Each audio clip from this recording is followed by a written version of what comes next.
Genshin Impact is a free-to-play action role-playing game developed and published by Chinese developer MiHoYo. The game features fantasy open world with gacha game mechanics. It was released for Microsoft Windows, PlayStation 4, Android and iOS on September 28th. Nintendo Switch will also see the release of Genshin Impact, but there is no date for that as yet. The game is absolutely gorgeous. The aesthetics of the world are vibrant, the combat is snappy and it gets deeper the further you go into the game. It's an RPG style game where you can have a party of 4 characters and switch between them at will. Each character is aligned with a certain element, for example fire, ice or wind. The combat is set up in such a way that the elements interact with one another, so for example if you set a fire using one character, you can then use the wind ability with another character to spread the fire into an area of effect for added damage.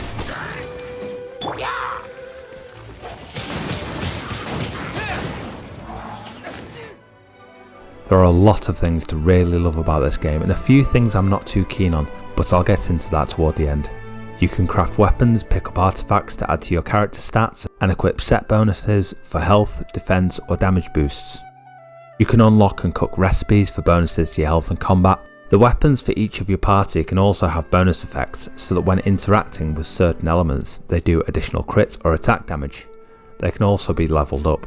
This means you can set up not only the main character with a certain build, but you can build synergies between party members for additional elemental effects.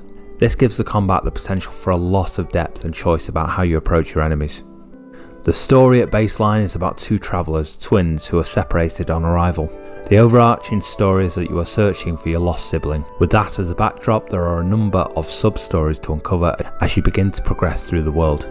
You start out with a companion who will direct your story initially and do most of the talking during cutscenes. It's a statue of the Seven! There are a few of these statues scattered across the land to show the Seven's protection over the world. Personally, I find her a little irritating, but it doesn't take anything away from the gameplay itself, which is really solid.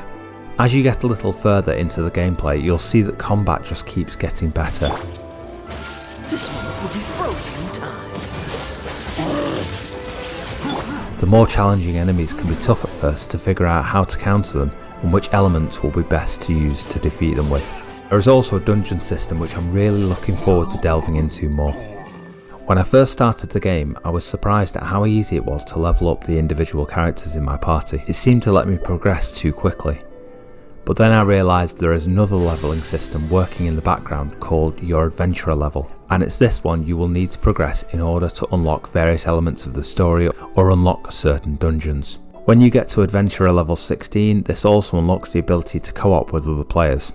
Overall, the gameplay is really enjoyable and I intend to play and cover this game in the future.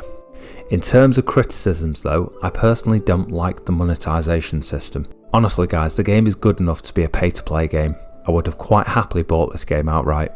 The game is completely free to play, so I see no reason why you shouldn't give it a try, but be aware, the monetisation system is, to me at least, a little like gambling. It's also a little convoluted too, needlessly complicated with a number of different currency types which can be traded against one another. The very basic explanation is that you pay for some currency and then you trade this in for a chance of rolling loot and new party members to add to your team list. Now, I've got nothing against spending some real money to support the developers. The game is genuinely really good, but I honestly would prefer if they just put a flat price tag on different party members and loot items.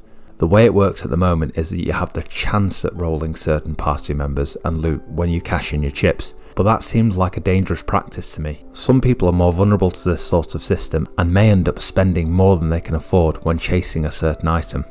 Personally, I'm definitely going to be playing this game for a while and I plan on releasing some guides in the near future, but I just wanted to highlight the money system as a potential issue.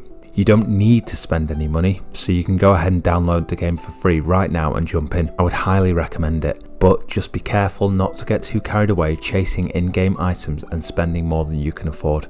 By all means, throw a few bucks at the developers, they deserve it because the game is really, really good.